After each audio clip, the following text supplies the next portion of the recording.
Okay, lesson 20. We go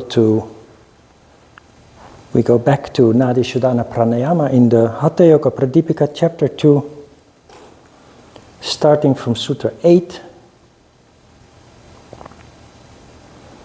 Taking energy in through the Pingala, the interior should be slowly filled with energy. Performing Kumbhaka as prescribed, it should then be released through Ida.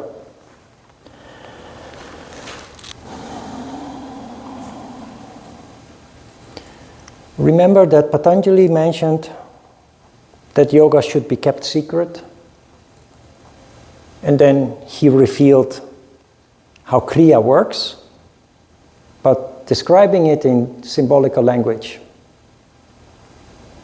With the Pranayama, he doesn't say that it should be kept secret, or at least not yet.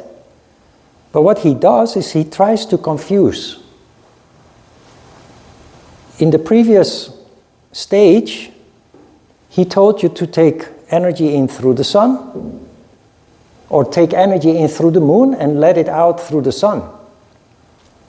Here, he doesn't use the sun and the moon, he uses Ida and Pingala. If you're not properly initiated into the details of yoga, you have no idea what's happening here and what he means by that. So you take energy in through the Pingala. Which energy is that? Pingala was responsible for which energy? Shakti. So you take Shakti in the Kriya exercise. That was the exercise where you suck up water through the anus. The interior should be slowly filled with energy. Performing Kumbhaka as prescribed, which is it's not described in the Hatha Yoga Pradipika, so that has to be learned from a teacher. It should then be released through Ida. Can you follow this?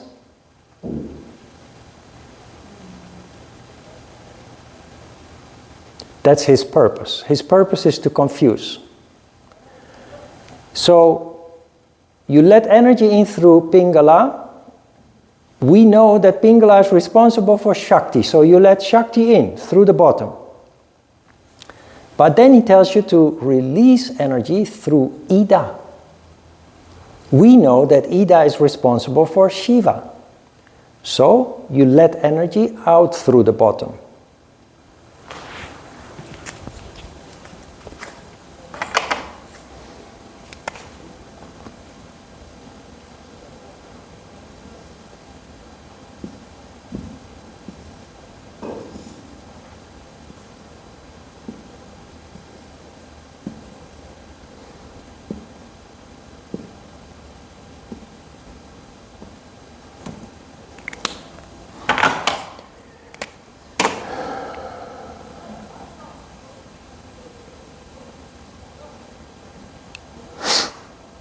You let energy in through Pingala, which we know is Shakti energy.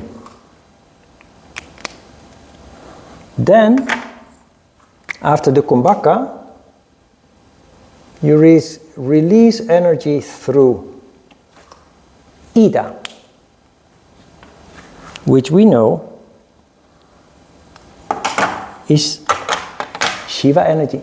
Shakti in, Shiva out. What does this do?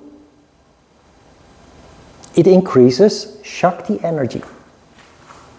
It makes you Rajas. Look at the logic. Asana is designed to create Rajas. Why is this important? Because humankind is suffering from a tamas condition. Simply because energy has a tendency to condense and gravitate towards the bottom. So the first thing we need to do to recondition ourselves is to get out of that tamas condition, and you do that with rajas. So every new step that you make on the path of yoga starts with increasing Shakti. You see that on the most basic level of yoga. You see that also in the most advanced meditation or samadhi exercise. You start with Shakti, increasing Shakti to destroy the tamas condition. And then you do something with Shiva to create the harmony. That is the second step of this pranayama, you will see.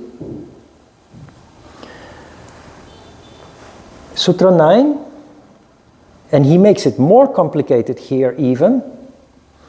Energy should be drawn in by the same channel, not entrance, channel through which release was made. Which one was that? Ida. So that is Shiva energy. So now, in the second stage of Nadi Sodhana Pranayama, you start with taking in Shiva energy.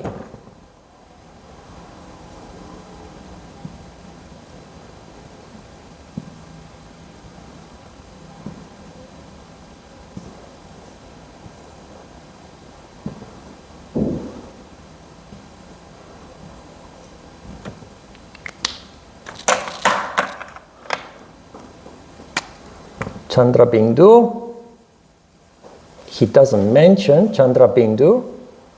He says, take in energy through the channel through which release was made in the previous stage. We know that this means we need to take in Shiva energy first.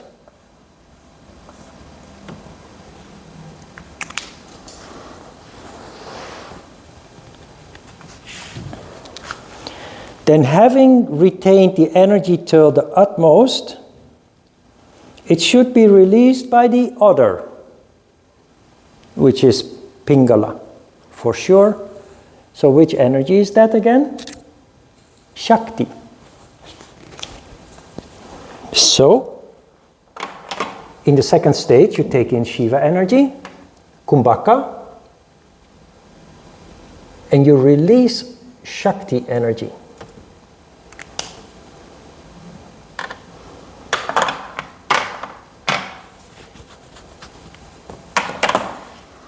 What have you done?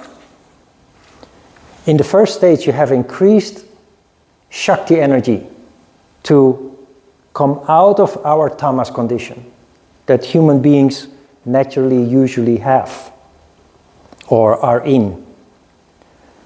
But then you are rajas. Rajas in itself is not good because it leads to restlessness. So in the second stage, you increase Shiva and you release Shakti.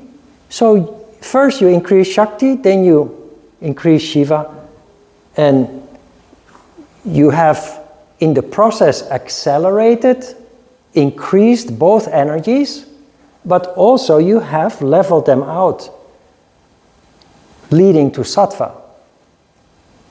If it is correct, you will clearly experience this. Because as a result of this process, your concentration on nada will be more intense, more focused. Maybe in the beginning, because it's new, you're a little bit busy with all the details, but you very quickly get used to the routine. It becomes intuitive, and as a result, you're more focused. And after the pranayama is done, which takes approximately 12 minutes, can be a little bit less, can be a little bit more, but if you count properly, not too fast, it will take you between 10 and 12 minutes. You'll be much more, your mind is much calmer, and therefore you're much more concentrated, much more focused when you concentrate on nada after the pranayama is finished. So, first stage, Shakti in,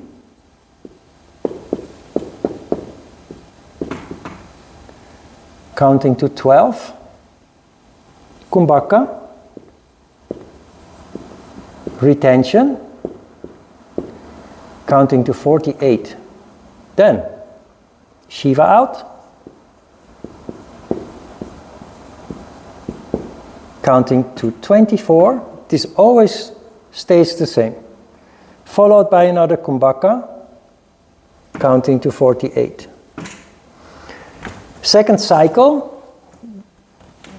other pranayama, most pranayamas have only one cycle, but Nadi Sodhana pranayama has 2 cycles. Shiva in,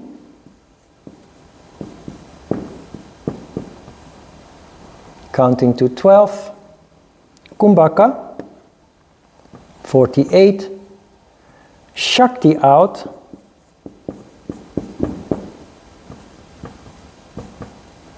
24, and another kumbhaka to finish.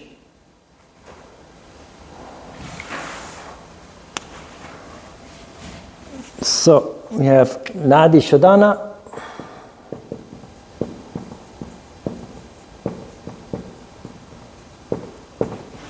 count 12, 48, 24, 48. When you're done, you concentrate, the rest of the time you spend concentrating on nada, which will deepen the effect.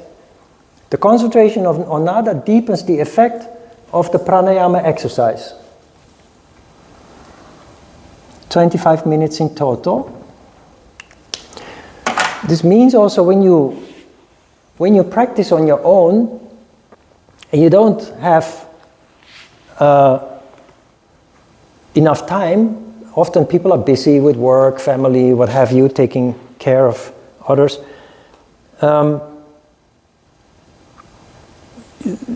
People want to do asana and pranayama, but they don't have enough time, so they hurry a little bit.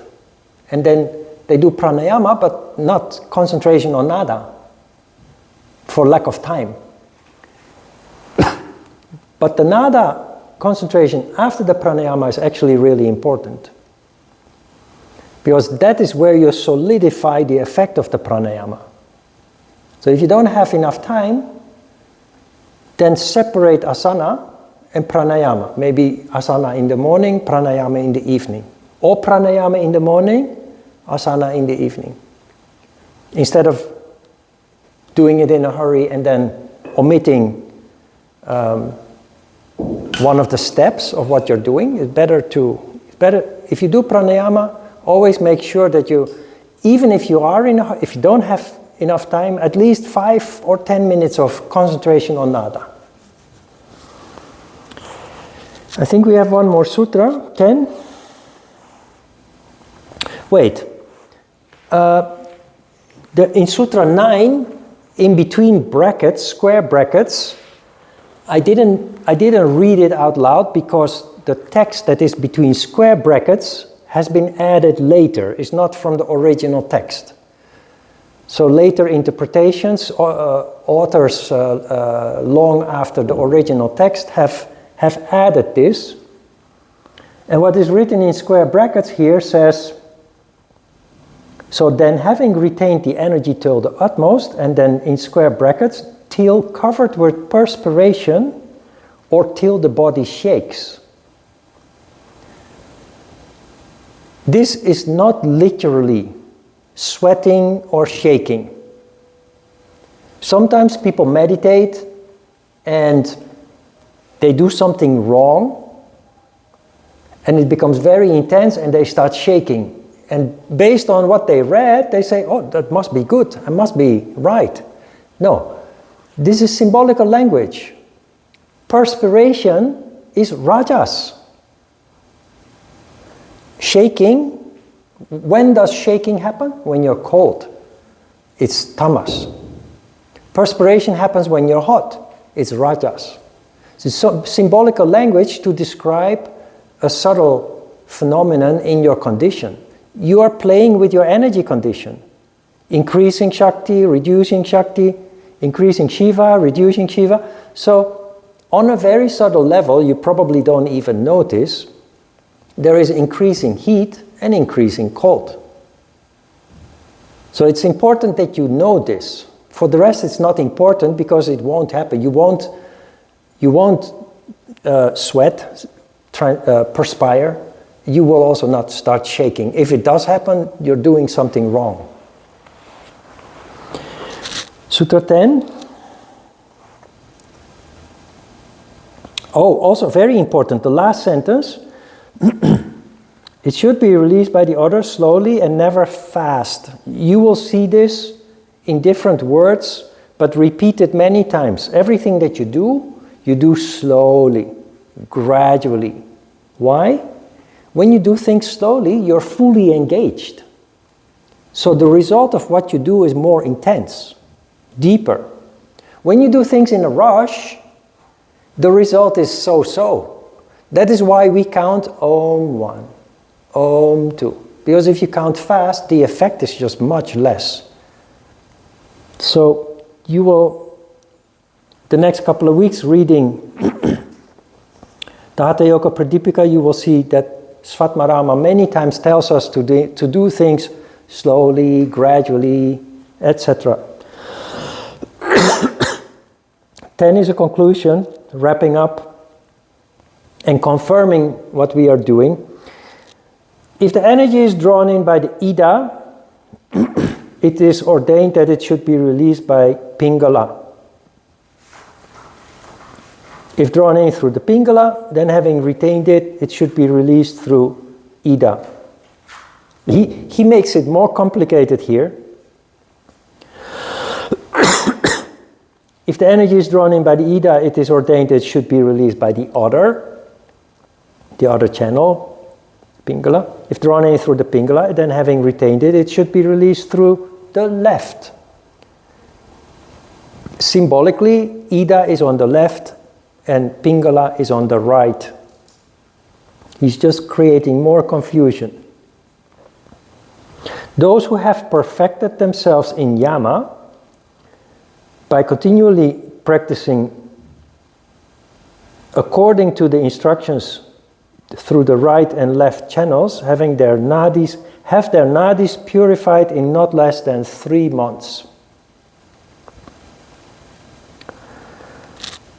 There's not so much to add to this other than the things I mentioned already. But Nadi Sodhana Pranayama is an exercise that you do we will do it 13 times, including today, before we learn new pranayamas, the other 4 that we learn in this course. The reason why you do that is it gives you a period of time that you repeat this exercise in which you upgrade the capacity and the quality of your energy channels. That is the purpose of Nadi Sodhana Pranayama. So if you do this only once or twice or 1 or 2 weeks, that's not enough. You do it for an extended period of time, and then you, having upgraded and improved the capacity and the quality of your energy channels, you then start learning the remaining pranayama exercises. Questions?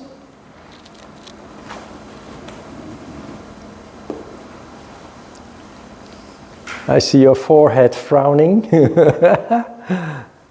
All right, let's just give it a try. It's a little bit overwhelming because of the many steps that we need to take.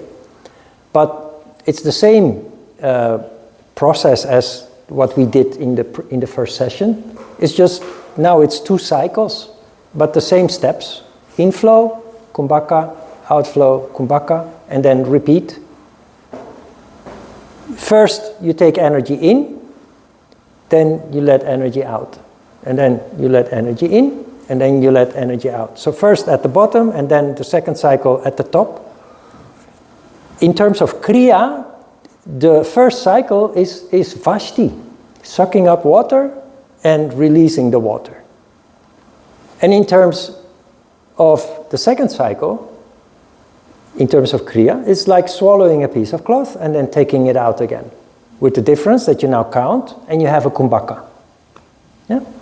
So if you don't know what to do, just remind yourself of how the kriya exercises worked. All right?